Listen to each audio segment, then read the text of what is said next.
आज जरी सगळे आर्थिक स्थिरस्थावर असले तरी शक्यतो देखावा आम्ही आमचाच बनवायचा प्रयत्न करतो. त्या मुलांचं हसू आहे ते आम्हाला खूप भावतं आणि आम्हाला ते एक ऊर्जा मिळते. गणेशोत्सवातले 10 दिवशीचे 10 उपक्रम हा पण एक तुमचं खास वैशिष्ट्यपूर्ण आहे, त्याबद्दल आम्हाला थोडं सांगा. आणि उगीच पैसे देऊन कोणाला काय घडवण्यापेक्षा आम्ही कार्यकर्ता घडवण्यासाठी काम करतो. चांगलं गणपती मंडळात कार्यकर्ता काम करतो आणि MBA करायचीच गरज नाही. माझी आई महानगरपालिकेत शिपाई म्हणून शिक्षण मंडळात होती. आमची आर्थिक परिस्थिती खूप बेताची होती. एका बँकेचा शिपाई तर एका बँकेचा व्हाईस चेअरमन, हे बाप्पाची कृपा असल्याशिवाय होऊ शकत नाही.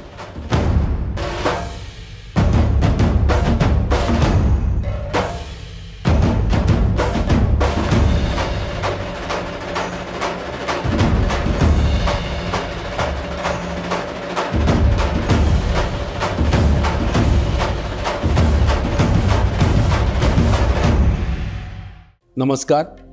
लोकमानसाचा महाउत्सव पुण्याचा गणेशोत्सव पर्व दुसरे या संवाद मालिकेमध्ये गणेशोत्सवाशी संबंधित वेगवेगळ्या घटकांशी आपण गप्पा मारतोय, संवाद साधतोय.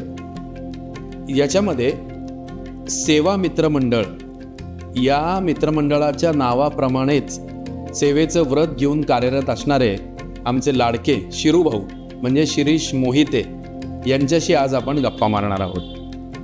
शिरीष भाऊ नमस्ते. नमस्कार. या संवाद मालिकेमध्ये तुमचं मनपूर्वक स्वागत आहे. आम्हाला उत्सुकता आहे की सेवा मित्र मंडळ इतक्या गोष्टी करत असतं, इतक्या सोशल ॲक्टिव्हिटी करत असतं, या सगळ्याची सुरुवात कशी झाली आणि कधी झाली? ह्याची सुरुवात 1965 साली झाली.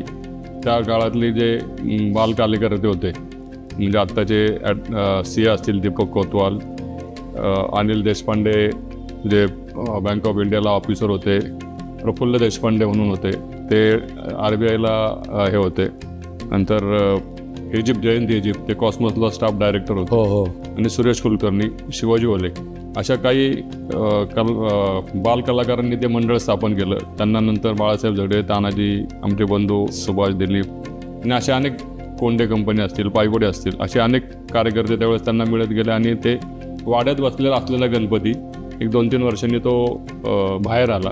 आणि मग त्याचं आजूबाजूला आमच्या सगळी मोठी मंडळ आहेत, चिंचे तालीम, अकरा मारुती, शावचौक, लाकडी गणपती, त्यातलं एक छोटं मंडळ. मग थोडं त्यावेळेस जी परिस्थिती ज्यावेळेस आर्थिक असेल तसं त्या पद्धतीने ते काम होत होतं. मग ते काम करता करता धार्मिक देखावे, नंतर मग म्युझिक लाईट्स अशा काही झाल्या. 1977 साली एक म्युझिक लाईट आमची खूप गाजली. त्यावेळेस TV वर अख्खं गाणं दाखवलं.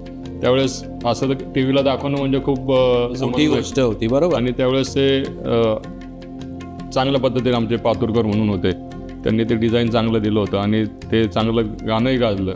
अशा त्या जुन्या आठवणी.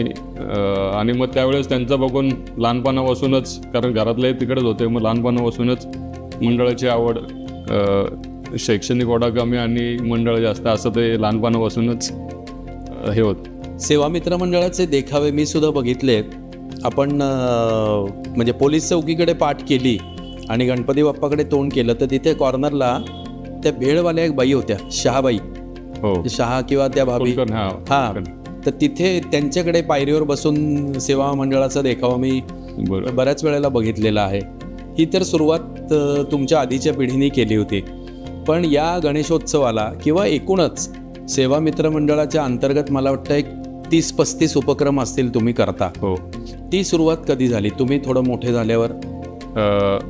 84 साली मंडळ पहिलं रजिस्टर केलं.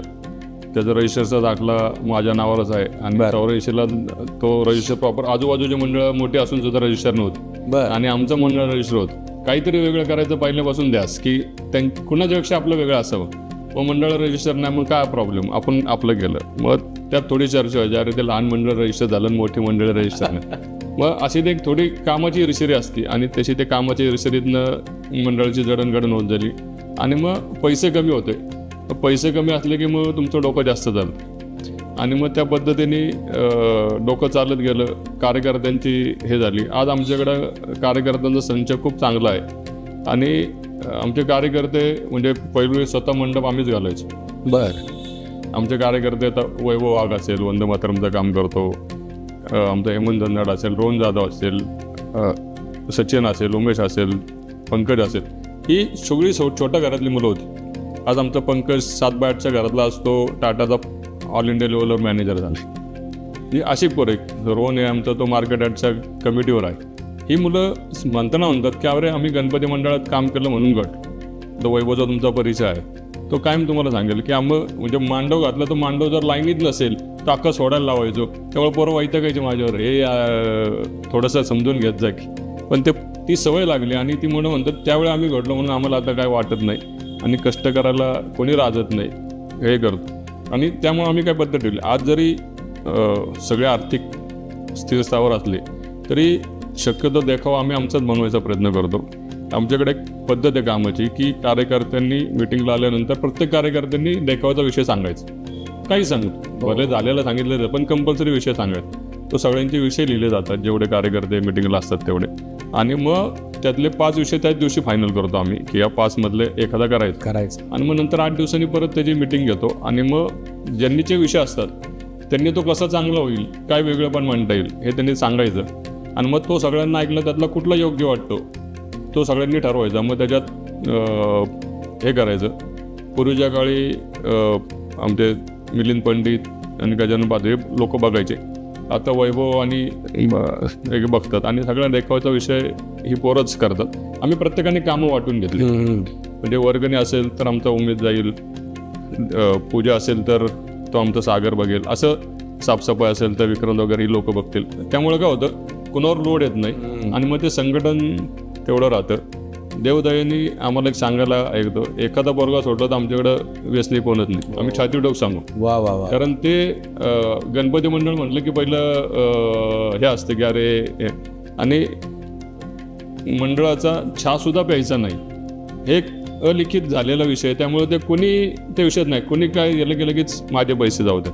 आणि हे जे उपक्रम होतात वर्गणी गणपतीतच संपतील, पण सगळे नंतर जे उपक्रम असतात त्याला पैशाशिवाय होत नाही आणि हे सगळे कार्यकर्त्यांच्या जीवावर होत. हो, आता आपण सुरुवात या उपक्रमांची, पहिला उपक्रम तुम्ही सामाजिक बांधिलकीचा किंवा सोशल ॲक्टिव्हिटी म्हणून कोणता केला होता? पहिला उपक्रम आपण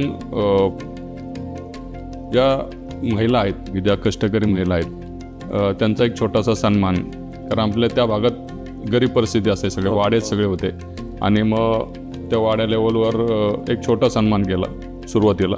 पण नंतर तो मोठा 11 मारुतीने आम्ही तिथं मग केला. तिथं बाबासाहेब पुरंदरे, श्रीराम लागू वगैरे आलं. श्रीराम लागू कधी गणपती मंडळांना चांगले झाले नव्हते, पण त्या कार्यक्रमाला ते आले होते आणि मुद्दामून त्या आनंद सराफांनी त्यांना आणलं होतं आणि की गणपती मंडळ सुद्धा चांगली कामं करतात, तुम्ही बघायला चला. म्हणजे आणि फक्त सेवा मित्र मंडळांनी काय केलं त्या काळात की बाबा फक्त आपल्याबरोबर आपणच काम नाही करायचं, आपल्या आजूबाजूच्या मंडळांनाही बरोबर घेऊन काम करायचं. तो एक उपक्रम त्यांना दिला होता. नंतर चिंचालमीवरून आम्ही काही उपक्रम केले, असे वेगवेगळे उपक्रम आपण केले. त्यात आपली मामाच्या गावची सफर यावर्षी ते 25वं वर्ष होतं. सुरुवातीला आपण 70 मुलांपासून ती सुरुवात केली ती, 50 ते 70 मुलं. आज साधारण 250 मुलांच्या 200 ते 250 मुलं ॲव्हरेज 3 दिवसासाठी आपल्याकडे येतात. त्यांना मामा म्हणून आपण जेवढा आनंद देतो तो आपण प्रयत्न करतो. जसं आपण लहानपणी मामाच्या गावाला आजोळकरचा आनंद तो आपण घ्यायचा, तसं मग त्यांच्यासाठी पूर्वी हत्ती आणायची, घोडे, उंट, आत्ता सुद्धा आणतो, घोडे, उंट, बग्गी, ती चक्करी, बँड, मिकी माऊस, ही त्या मुलांना आनंद मिळता येईल. मग मान्यवर कोणतरी त्यांना बोलून त्यांना खाऊ, त्यांना मग वॉटर पार्कला घेऊन जाणे. यावेळेस आत्ता बाबासाहेब पुरंदरेने सृष्टी उभी केली, तिथं घेऊन गेलो होतो. आणि मग त्यांना जे जेवणं असतात त्या जेवणाला वेगळं पंचपक्वान्न मिळलं गेलं पाहिजे, हा त्याच्या मागचा उद्देश असतो. आणि त्या मुलांना विचारलं तुम्हाला काय पाहिजे, मग ते मुलं मग सांगतात आम्हाला पिक्चर बघायचा आहे. मग तो पिक्चर कुठला, मग तो दाखवायचे. म्हणजे त्याचा एक आनंद आम्हाला एवढा येतो की त्या मुलांचं हसू आहे ते आम्हाला खूप भावतं आणि आम्हाला ते एक ऊर्जा मिळते. ती मुलं जशी वाट पाहत असतात तशी आम्ही वाट पाहत असतो. संस्थेत जर गेलो तर दादा मुलं हाताला लटकतात आणि मामा आला, ते जे पावते असते ती खूप मोठी असते आणि ती कुठल्याच कामात नाही मिळत. त्यामुळे ते काम आम्ही सतत चालू ठेवतो. दुसरा आपला एक उपक्रम आहे, गेले 10 वर्ष आपण करतो की 2 अंध भगिनींचा विवाह करतो. लुई ब्रेल अंध अपंग कल्याणकारी संस्था आहे, स्थापनेपासून बरोबर आहे की 4 अंध आहेत, ते 125 अंध अपंगांना सांभाळतात. ऑर्केस्ट्राचा कार्यक्रम करू आणि मग त्यातल्या त्या ज्या हॉस्टेलला ज्या मुली असतात मग त्यांच्याकडनं त्यांचं ते जमवतात, आपण फक्त लग्न लावून देतो. सुरुवातीला 1 वर्ष पहिलं सुरुवात केली आपण 2014ला आणि मग तिथून ती आपली सुरुवात झाली. पण नंतर ते उपक्रम बघून पुणेकर आता मोठ्या संख्येने सहभागी होतात. त्यांचा जो संसाराचं साहित्य आहे ते आम्हाला मंडळ काहीही घेत नाही, सगळ्या पुणेकरांच्या वतीने येतं. त्याच्यात ड्रेसिंग टेबल, दिवाण, कपाट, त्याला काही चमचेसुद्धा घ्यायला लागत नाही. गॅसची शेगडीपासून सिलेंडरपासून A to Z सगळ्या गोष्टी येतात. त्याला सोन्याचं मणिमंगळसूत्रही दिलं जातं. यावर्षी पुनीत दादा त्या खास कार्यक्रमाला आले होते आणि त्या मुलींना त्यांनी 51,000 रुपये आयर दिलं. रोख रक्कम सुद्धा त्यांना मिळाली. संसार तर त्यांचा झालाच आणि ते आवर्जून सांगतात की तुम्ही आमचं लग्न लावल्यानंतर आम्हाला फक्त हे चालवायचं आहे. आणि ते घरातले आईवडील जरी आलेले असतात त्या मुली अक्षरशः रडतात की आमच्या वडिलांनी सुद्धा एवढं लग्न लावून दिलं असतं. कारण काय होतं, ग्रामीण भागात एक तर आर्थिक परिस्थिती कमी असते आणि हे अपंग मुलाला दुर्लक्षित करतात आणि जो स्वाभिमानी असतो तो मग त्यात राहत नाही. तो घर सोडून घरावर सांगतो मी इकडे आणि हॉस्टेल लिहून त्याचं तो जगायचं बघ. कारण त्याची जर हे होत असेल, कुचुंबन होत असेल तर तो पासून राहिलो आणि तो आवर्जून घरातल्यांना बोलवतो.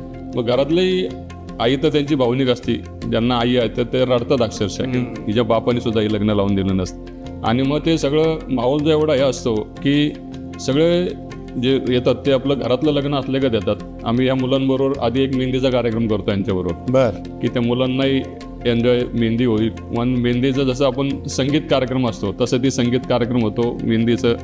त्यांना खरेदीला घेऊन जातो. म्हणजे तुम्हाला खोटं वाटेल, त्या मुलींना सूत कळतं, कलरचं ज्ञान असतं. म्हणजे आपल्याला वाटतं की अरे काय, तर पूर्ण एन्जॉय करतात. आम्ही लग्न झाल्यानंतर पुढच्या 4-5 दिवसात त्यांची महाबळेश्वरची व्यवस्थाही करतो. म्हणजे डॉक्टर भोई आणि ते गोसावी सर आहेत, ते दरवर्षी त्या मुलांचं तो खर्च ते करतात. म्हणजे समाज हा सगळ्या विषयात येतो. चांगलं काम केलं तर समाज तुमच्या मागं नक्की उभा राहतो. आणि लग्न हा विषयात आम्हाला मंडळाला तसा काही खर्च येत नाही. हे लोकांच्या जीवावर मंडळ, बाकी मंडळ करतं, पण लग्नाच्या विषयात हे करतो. जसं मी आत्ता अंध मुलींचं म्हणलं की त्यांना लग्न कुठे करता? आपल्या मंडळात शुक्रपेठेत मंडळातच का? मोठा मंडप घालून मोठा मंडप असतो. 2 ते 2,500 लोक जेवायला असतात. प्रसाद म्हणून ते सगळं हे करतात. सकाळचं जेवण आपलं जसं असतं, हळद, साखरपुडा, प्रॉपर सुपारी फोडणं, धार्मिक विधी सगळं आपल्यासारखं असतं. म्हणजे कुठेही तुम्ही जर तुम्हाला दाखवेल मी सिडी, तुम्हाला लक्ष देईल की अरे ते किती बारकाईने सगळं, कुठंच त्याला कॉम्प्रोमाइज नाही आपल्या घरात जसं. आणि आमचं हेच तत्व आहे की जे आपण करणार, म्हणजे आपण घरात जे खाणार तेच त्या सगळ्या गोष्टीला असतं. म्हणजे जे काही कार्यक्रम असतील तेवढ्याच क्वालिटीचे, तेवढ्याच ताकदीचे आपण करतो. आणि त्याच्यात सातत्य ठेवतो. सातत्यामुळं सेवामित्र मंडळाचं नाव आहे. एखादा उपक्रम चालू होतो आणि तो बंद केला जातो, आरंभ खूप असतो आणि नंतर बंद होतो. पण सेवामित्र मंडळाने आजपर्यंत जे उपक्रम चालू केले ते सातत्याने चालू ठेवायचा प्रयत्न केला. किती त्रास झाला. वा. याच्या व्यतिरिक्त गणेशोत्सवातले 10 दिवशीचे 10 उपक्रम हा पण एक तुमचं खास वैशिष्ट्यपूर्ण आहे. त्याबद्दल आम्हाला थोडं सांगा. 2008 साली जो स्वाईन फ्लू आला तेव्हा सगळ्यांनी मांडव काढले आणि गणेशोत्सव सगळ्यांनी करायचा टाळला. पण तो खरंच स्वाईन फ्लू काय होतं ते कळलं नाही. बरोबर. आणि ज्या ज्या लोकांनी स्वाईन फ्लूची भीती दाखवली त्याच लोकांनी नंतर मोठे प्रदर्शनं भरवली आणि त्याच्यातलं गर्दी होत. म्हणजे ते आपण शोकांतिका बघितली. पण आम्ही मग त्यावेळेस काय केलं की ठीक आहे, उत्सव नाही तर मग 10 दिवस 10 उपक्रम आपण त्याच्यात हे केले. त्याच्यात नळ दुरुस्त्या विषयी उपक्रम केला 2008 साली. त्यानंतर अनेक जणांनी पुण्यात केला. 2 प्लंबर बरोबर असतात, मेगाफोन घेऊन आपला कार्यकर्ता सोसायट्यां वाड्यांमध्ये तो फिरतो आणि जिथं कुठं काय लिकेज असेल, पाईप लिकेज असेल, नळ लिकेज असेल, साधं वायसर गेलेलं असतं, 50 पैशाला वायसर मिळतं. पण प्लंबर मिळत नाही म्हणून ते कोण दुर्लक्ष करतात, जाऊ देत ते पाणी गळतंय गळू देत. पूर्वी वाड्यात तर खूप प्रॉब्लेम असायचा, कोण खर्च करणार त्यात. पण तो मंडळाच्या खर्चाने तो रिपेअर करून दिला जायचा. सायकली, अनेक सायकली पडलेल्या असतात सोसायट्यांमध्ये. आम्ही आव्हान केलं की बाबा त्या सायकली आम्हाला द्या आणि मग त्या रिपेअर करून आपण हे केलं. तो उपक्रम आपला जोरात दिला. त्यावेळेस आपण नायडू हॉस्पिटलचे जे कामगार होते की ते त्यांचा सन्मान केला आणि मग तो सन्मानाचं जे धान्य, त्यांचं सन्मान, ह्या लोकांचा सन्मान तर आपल्याकडे कुठलं हिंदू धर्मात काय बघतो की अरे तागड्यात त्याचं वजन केलं एका बाजूला धान्य हे, तर त्या माणसाला खूप भारावून जातो. ट्रॉफी आता अनेक दिग्गज बघतो त्याच्या पुढे गेलेले असतात, त्यांना त्याचं काही महत्त्व वाटत नाही, ते रोटिंग झालेलं असतं. पण बाबासाहेब पुरंदरेंनी सुद्धा जेव्हा तागड्यात बसवलं आणि ते धान्य वजन केलं आणि ते धान्य अनाथ संस्थेला जेव्हा दिलं तेव्हा बाबासाहेबांनाही खूप त्याचं कौतुक वाटलं. म्हणजे कार्यक्रम करताना तो कार्यक्रम तर झालाच पाहिजे, पण त्या कार्यक्रमाबरोबर उपेक्षितांची गरज कशी भागता येईल हाही त्याचा ताळमेळ घातला पाहिजे. कारण हे जे धान्य आहे ते अनाथ संस्थेला दरवर्षी जातं. ज्येष्ठांचा ज्या क्षेत्रात जी लोक कामं करतात त्यांचा सन्मान होतो. त्यावेळेस नायडूचा गेला, नंतर तो उपक्रम एवढा लोकांना भावला, मग तेव्हाच आम्ही ठरवलं की आता 10 दिवस 10 उपक्रम करायचे. वा. मग त्यावेळेस आपण जे मिलिटरीचे जवान आहेत त्यांना आपण बोलवतो. पहिले जे रिटायर झालेले आहेत त्यांना बोलवतो. आता जे वर्दीत आहेत, जे सैन्य दलात आता कार्यरत आहेत पण त्यांना अपंगत्व आलं आहे त्यांना बोलवतो. मानाच्या गणपतींची दर्शन झालं की आपण मोमीलपोरा भागात तिथं खडक पोलीस स्टेशन आणि सेवा मित्र मंडळ तिथं त्यांचा सन्मान करतो आणि हिंदू मुस्लिम ऐक्य रॅली आपण करतो. आणि ती रॅली सगळी गणपती मंडळं मुस्लिम वस्ती त्यांचं सैनिकांचं स्वागत होतं, भारत माते की जय म्हणलं जातं. आणि मग आपल्या इथं त्यांना जेवणाचा कार्यक्रम होतो. नंतर वृक्षारोपण जे असेल ते वृक्षारोपण उगीच झाडं लावली हे नाही, आमच्याकडं दरवर्षी 2 झाडं लावून ती जगवली असं तो आपण त्यातला उपक्रम करत असतो. निर्मल्य गोळा करणं असतं. पण आमचं सगळ्यात महत्त्वाचा जो हे आहे की जो खूप त्रासदायक असतो की शेवटच्या दिवशी जो आपला देखावा केलेला असतो त्याचा मांडप काढून त्याचे खड्डे बुजवून मग मिरवणूक चालू होती. आणि खड्डे आम्ही बुजवले म्हणून साक्षीदार नाही तर खडक पियायचे असते, तो शेवटचा खड्डा बुजवला जातो. की तो म्हणजे कसं होतं, अरे नुसतंच म्हणता पण तुम्ही केलं खरं कशावर नाही, तर ते अधिकृत सरकारी अधिकारी पाहिजे म्हणून ते खडक पिया असतात. आणि त्यांच्या हस्ते ते झालं किंवा मिरवणूक आपली चालू होती. ह्याच्यात खूप काही वेळे करताना खूप दमछाक होती, कारण कारागीर मिळत नाही, हे मिळत नाही. पण बाप्पाच्या कृपेने ते होत राहते आणि बाप्पाची अशीच कृपा राहावी असं मला वाटतं. वा वा. गणेशोत्सवातले 10 दिवस 10 उपक्रम आहेत. आणखीन एक तुमचा फार सुंदर उपक्रम आहे तो म्हणजे दिवाळीतला, की तुम्ही फारसा माहीत नसणारा किल्ला करता त्याच्या सगळ्या माहितीसह. त्याच्याबद्दल आम्हाला जरा ऐकायला आवडेल. आमचा एक ट्रेकिंग करणाऱ्यांचा ग्रुप आहे, शिवसूर्य प्रतिष्ठान मंडळातलेच कार्यकर्ते सगळे त्यांनी ते 4-5 जण ट्रेकिंगला जातात. आणि तो दरवर्षी अपरिचित किल्ला, सुरुवातीला आपण माहिती असलेले किल्ले केले पण नंतर लक्षात आलं की माहिती असलेले किल्ले सगळेच करतात, आपण काय वेगळं, आपलं वेगळं पण काय. मग आपण अपरिचित किल्ले करतो. त्या किल्ल्यांचा पूर्ण इतिहास, त्याचे जे काय काय लढाई झाल्या त्या सगळ्या लढाई, त्याचं सगळं वर्णन एक पोस्टर तयार करून ते लावले. त्या स्थळावर आज जे काही फोटो आहे फोटोग्राफी केली जाते, तिथले फोटो दिले जाते. नंतर ऑडिओ कॅसेट आपण तयार करतो आणि संध्याकाळच्या वेळेस ते ट्रेकिंगला जाणारी मुलं, ती सुरेश असेल, आमचं बाकीचे कार्यकर्ते, हे प्रत्यक्षात ती माहिती देतात. आणि हे किल्ला बघायला म्हणजे आपले प्रवीण तरडे सर दरवर्षी आवर्जून येतात, बाबासाहेब पुरंदरे दरवर्षी यायचे, बलकोडे सर दरवर्षी येतात. जे त्यांचं म्हणणं आहे की तुम्ही काहीतरी वेगळं दाखवता आणि त्यामुळं बघायला एक वर्ग आहे. आणि आम्ही एक म्हणजे देखावा आमचा खूप मोठा नसेल पण आम्ही काहीतरी मेसेज देतो, त्यामुळं आमच्याकडे येणारा एक वर्ग वेगळा आहे. म्हणजे ज्यांना इतर गणेश उत्सव म्हणलं सगळंच पाहिजे, लाइटिंग पाहिजे, कारंजे पाहिजे, सगळंच पाहिजे. फक्त एकच सामाजिक असून उपयोग नाही, कारण तो उत्सव होणार नाही. बरोबर. पण मग आम्ही आमचं एक हे तयार केलं की आमच्याकडे एक वर्ग वेगळा आहे, त्यांनी काहीतरी मेसेज घेऊन जायचं आहे. आणि आमच्या कार्यकर्त्यांना ती सवय लागते. आता आमचे लहान जी मुलं आहेत ती त्याच्यात सहभागी होतात.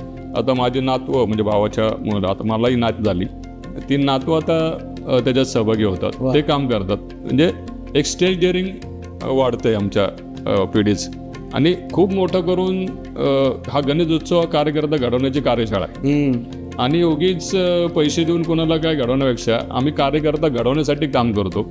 आणि त्या प्रत्येक गोष्टी असेल, तुम्ही बघितलं असेल की मीटिंगपासून ते पार शेवटच्या मिरवणुकीपर्यंत हा कार्यकर्ता कसा घडला जाईल आणि त्याच्यावरती जबाबदारी कशी राहील हे बघितलं. मग तो छोटा असो नाही तर मोठा असो, तो घडला पाहिजे म्हणून ही आम्ही पद्धत ठेवली. नाही तर आम्ही पैसे देऊन डेकोरेशन कोणाकडनं आणून करू शकतो आणि काही करू शकतो, पण ते करत नाही, कारण कार्यकर्ता घडला पाहिजे. हे गणेशोत्सव एक मॅनेजमेंट स्कूल आहे. जर त्यातनं जो पोरगा तयार झाला तर तो जगात कुठंही मागं पडणार नाही. हे मी छातीडोक सांगतो. मी एका मुलाखतीत मी सांगितलं होतं की गणेशोत्सव एक मॅनेजमेंट स्कूल आहे आणि त्याच्यात काम करणारा कार्यकर्ता हा त्या मॅनेजमेंट MBA करायची गरज नाही त्यांनी, तो होऊ शकतो. वर्गणी मागणं म्हणजे त्याचं मार्केटिंग स्किल आहे. कारण माझं मंडळ कसं भारी हे तो सांगितल्याशिवाय त्याला कळणार नाही की त्याला वर्गणी कोण देणार नाही. ते सांगायला लागतं. जेव्हा एखादा विषय सांगायचा आहे तर मी कसा माझा विषय भारी, त्यामुळे त्याला टीमवर्क करायला लागतं की माझा मुद्दा त्याला पटवून देण्यात त्याचा हे होतो. आणि जेव्हा हे सगळं तयार करतात तेव्हा टीमवर्कमध्ये काम तयार होतं. म्हणजे हे MBAच्या ह्याच्यात तुम्ही फक्त कागदोपत्री शिकलं जातं. आमच्याकडं गणपती मंडळात, चांगलं गणपती मंडळात जगाकरता काम करतो आणि MBA करायचीच गरज नाही. तर 100% या प्रॅक्टिकल जीवनात MBAचा बाप झालेला. मला वाटतं पुढच्या काळामध्ये एखाद्या MBA कॉलेजनी तुमच्याशी ॲफिलिएशन घेतलं तर वावगं ठरू नये शिरूभाऊ. मला म्हणजे इंटर्नशिपला तुम्हाला पाठवतील. मॉडर्नला मला 2 वेळा बोलवलं होतं या विषयावर. वा वा वा. आणखीन एक उपक्रम आहे तो म्हणजे आपल्या अंध भगिनींसाठीची वर्षा सहल. ह्या मुलींचं जेव्हा आपण उपेक्षित घटकांसाठी काम करण्याचा मित्रमंडळाचा पहिल्यापासून हे आहे. मग ती अनाथ मुलांच्या संस्थेत जाणं असेल, इकडं अंध मुलींच्या जायचं, मग आपण त्यांच्याकडे काय आपण विचारतो ना तुम्हाला संस्थेला काय गरज, तर ते म्हणले नाही मुलांना त्या अनाथ ज्या कोथरूडची आपली अंधशाळा आहे हो की मुलांना सहल हवी असते आणि मग ते प्रॅक्टिकली आम्हाला जमत नाही, पावसात भिजायला त्यांना आवडतं. मग संस्थेने आपल्याला अनेक वर्ष परवानगी देते आणि मग आपण त्यांना घेऊन जातो. त्यांना चॉईस करायला सांगतो कुठल्या ठिकाणी जायचं. बरं. मग ते सांगतात की कधी खडकवासल्याला जायचं आहे, शेरगावच्या बालाजीला जायचं, आपलं साईबाबांना जायचं आहे, लोणावळ्याला जायचं, बालाजीला जायचं. मग असं ते ठरवतो आणि मग तिथं सगळं हे करतो. सुरुवातीला फक्त त्या मुली आणि आपले कार्यकर्तेच नाहीच, पण नंतर त्या मुलींकडे बघताना लक्षात आलं की त्या मुली अंध असून सुद्धा जीवनाचा आनंद किती घेतात हे खूप बघण्यासारखं आहे. म्हणजे तुम्ही जर आपण त्यांच्याबरोबर भेंडा खेळतो, आपलं गाणं संपायच्या आधी त्यांचं गाणं तयार असतं आणि एकदम चटकन म्हणजे आपल्याला अरे हे कसं काय, तुम्ही कुठल्याही झाडाचं पान आणून दाखवा त्यांना, ते वाज घेऊन हे घेऊन सांगतात हे झाड कुठलं आहे. आपल्याला 10 वेळा कोणी सांगितलं तरी समजत नाही कसलं झाड.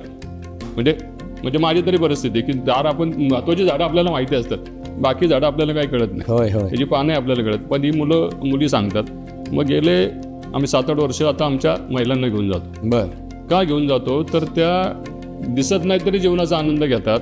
तुम्हाला दिसतंय तुमच्या घरातले सगळे तुम्हाला देतात तरी तुम्ही रडत असता आणि त्या निमित्ताने ह्या महिला आमच्या खरंच त्या मुलींबरोबर एन्जॉय करतात. त्या मुली म्हणजे तुम्हाला ते व्हिडिओ मी पाठवेल, तुम्ही बघताल की एवढ्या धमाल करतात की ते त्यांच्याकडनं आपलं शिकण्यासारखं असतं की आपलं अपंगत्व आहे म्हणून कुठं आपण रडत बसायचं काम नाही, आपण जीवनाचा आनंद घेता आला पाहिजे आणि तो घेतला पाहिजे. वा वा वा वा. इतके सगळे उपक्रम तुम्ही करता, पण शिरूभाऊ या सगळ्याचं मूळ कशात आहे? म्हणजे हे वेळ तुमच्याकडे कुठून आलं? तुमच्या घरची काय पार्श्वभूमी, तुमचे आई बाबा काय करायचे? माझे वडील टेम्पररी बेसवर सुरुवातीला किर्लोस्करला होते, नंतर ते परमनंट झाले, पण नंतर त्यांना काम झालं नाही म्हणून VRS घेतली. माझी आई महानगरपालिकेत शिपाई म्हणून शिक्षण मंडळात होती. आमची आर्थिक परिस्थिती खूप बेताची होती. माझे दोन्ही भाऊ आलेपाय विकायचे शाळेत असताना. बरं. आमच्या आईचा एक ध्यास असायचा, काम करायचं, कष्ट कर. तिचं किती पैसे कमवले तिच्यासाठी महत्त्वाचं नव्हतं, कष्ट करी तिचं कायम असायचं. मग ते पेपर टाक, दूध टाक. माझ्यावर तेवढी परिस्थिती, आमच्या आधी परिस्थिती आमची खूप होती, जवळ भावांचं हे झालं. नंतर काम करत असताना लहानपणी एक ॲक्सिडेंट झाला, डोक्याला मार लागला म्हणून त्यावेळेला डॉक्टरने सांगितलं की याला जास्त प्रेशर देऊ नका डोक्याला. त्यामुळं आईने शिक्षणात प्रेशर नाही दिलं, त्या दोघं भावांवर दिलं याला नको प्रेशर. त्यामुळे माझं शिक्षण कमी झालं, पण ही जडणघडण होत गेली. पण तिचा माझ्यावर खूप जीव होता आणि ह्याचं कसं व्हायचं आहे तिला चिंता असायची की अरे हे दोघंही शिकलेले आहेत आणि ह्याचं कसं व्हायचं. पण तिच्या आशीर्वादाने आज एकदम आहे, चांगलं आहे. माझा आता कंपनी लेबर सप्लाय बिझनेस आहे. मी एका बँकेवर व्हाईस चेअरमन आहे, एका बँकेचा शिपाई, तर एका बँकेचा व्हाईस चेअरमन. हे बाप्पाची कृपा असल्याशिवाय होऊ शकत नाही. आणि आज माझ्याकडं चांगल्या कंपनींवर काम करतो मी. परदेशातले जे लोक असतात त्यांच्यावर मिटिंगला बसतो, कारण माझं त्याच्यात काही हे आहेत की जिथं प्रॉब्लेम असेल मी स्वतः फील्डवर असतो आता 24 तास फोन चालू असतो, त्यामुळं या कंपनी आपल्यावर हे ठेवतात, भरोसा ठेवतात की ह्याच्याकडे काम दिलं तर हा 100% सक्सेस करतो. त्यामुळे हा बिझनेस मी मार्केटिंग करत नाही, काम गेलं तरी विचारायला जात नाही.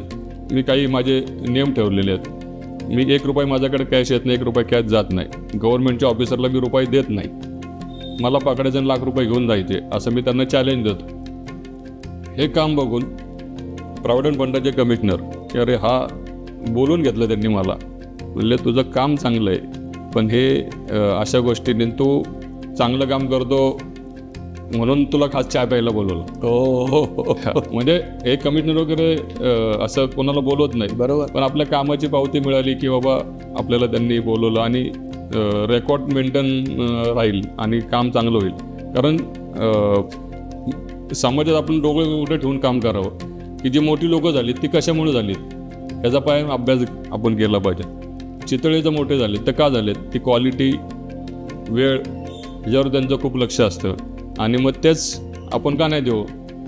झटपट श्रीमंत व्हायचा रोग माणसांनी धरून हल्लीच्या पोरांना तो खूप बेकार रोग लागलाय. झटपट श्रीमंत कुठेही त्यांना आणि हल्लीची म्हणजे मला जर कार्यक्रम बोलवतो मी आवर्जून सांगतो की आईच हरवली. हल्लीची आई हरवल्यामुळं हा सगळा प्रॉब्लेम झाला आहे. मुलांचा अपमान कुठं करत नाही. आमच्या आईने आमचा पावले अपमान केला, त्यामुळं आमचा कुणी अपमान केला तरी आता काय वाटत नाही, कारण ते काय.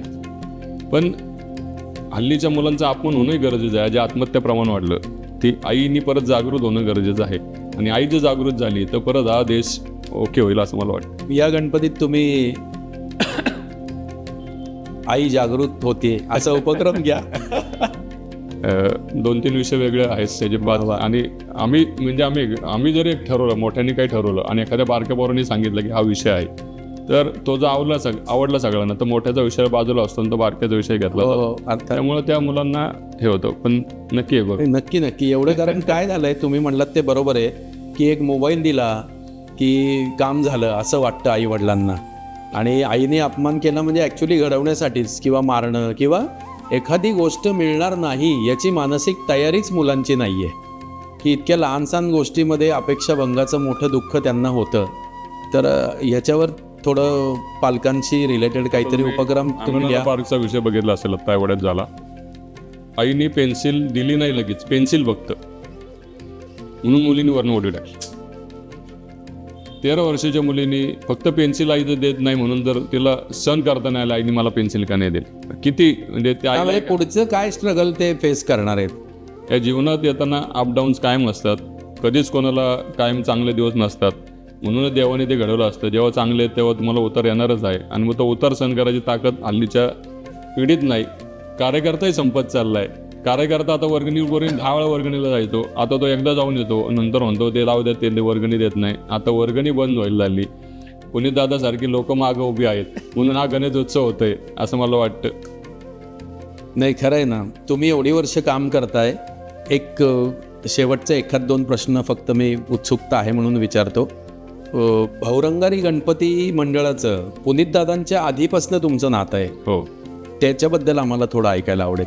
ही जी वास्तू आहे अभि निरनिराळ्या पुणे शहरातल्या ज्या वास्तू आहेत ह्या शाळांच्या मुलांना दाखवायत. हा उपक्रम आम्ही 99 साली चालू केला. बरं. आणि त्यात गणेशोत्सवाच्या काळात ही वास्तू एका शाळेला दाखवायचीच असं ते हे असतं. कारण या वास्तूंनी बऱ्याच गोष्टी इथं, कारण तशा बाकीच्या वास्तू सगळ्या प्रायव्हेट आहेत, तिथं कोण येऊन द्यायचं नाही. ही वास्तू लोकांना, मुलांना बघायला मिळायची. त्यावेळेस ही परिस्थिती नव्हती. आज हे वैभव उभं झालंय खरं आहे, पण त्यावेळेस ही परिस्थिती, पण वास्तूचा इतिहास कळला पाहिजे म्हणून शाळेंना आपण घेऊन यायचो. आणि त्यावेळेस मंदर लवाटे असतील किंवा इतर ते इतिहास सांगायचे की या वास्तूत काय काय झालंय, काय काय नाही. त्यामुळं मुलांना त्याची प्रेरणा मिळायची की, कारण अनेकांना ते माहितीच नसतं. काय सगळी लहान मुलं किंवा घरातले कोण पेपर वाचत नाही किंवा तेवढ्या हे बी नसतं, त्यांचं सांगणं इतपत बी नसतं. तर ही जी शाळा आपण आणायचो हे सगळं शिवाजी मराठा आदर्श विद्यालय की ते पश्चिम ज्या पूर्वेकडची मुलं ते असतील असे की आई वडिलांनाच इतिहासाचा अभाव, तर ते मुलांना काय सांगणार, म्हणून तो आपण पायंडा पाडला होता. वा वा वा वा, क्या बात आहे. तुमच्याशी बोलून फारच म्हणजे मी समृद्ध झालो. खरं तर ओळख अनेक वर्षानुवर्ष आहे. कार्यक्रमामध्ये आपण भेटतो, तुम्ही बोलवलं, मुलाखत घेतली, तुमच्याकडे एवढा खजिना आहे की त्याबद्दल नाही खरंच काय तुम्ही काम करत असता, प्रोफेशन असं गणपती बाप्पांनी दिलंय की वेगवेगळ्या क्षेत्रातली तुमच्यासारखी कर्तृत्ववान माणसं आम्हाला सहज उपलब्ध आहे. ही बाप्पाचे उपकार आहेत आमच्यावरती. खरंच शिरूभाऊ फारच बरं वाटलं तुमच्याशी बोलून. तुमच्या सेवेचा काय म्हणू, वटवृक्ष असाच बहरत राहू दे, कार्यकर्ते घडत राहू देत, अनेक उपेक्षित घटकांना तुमच्या काळजातला आनंद भरभरून मिळत राहू दे. आणि आमच्या लायक सेवा असेल तर जरूर आठवण करा. अंधभगिनींच्या लग्नासाठी असेल, कधीही तुम्ही बोलवा. आम्ही 1 रुपया मानधन न घेता तुमच्या सेवेसाठी हजर होऊ. पण तुमचं कार्यकर्तृत्व असंच बहरत राहू दे ही गणपती बाप्पाच्या चरणी प्रार्थना करतो. मनपूर्वक धन्यवाद सर. गणपती बाप्पा मोरया.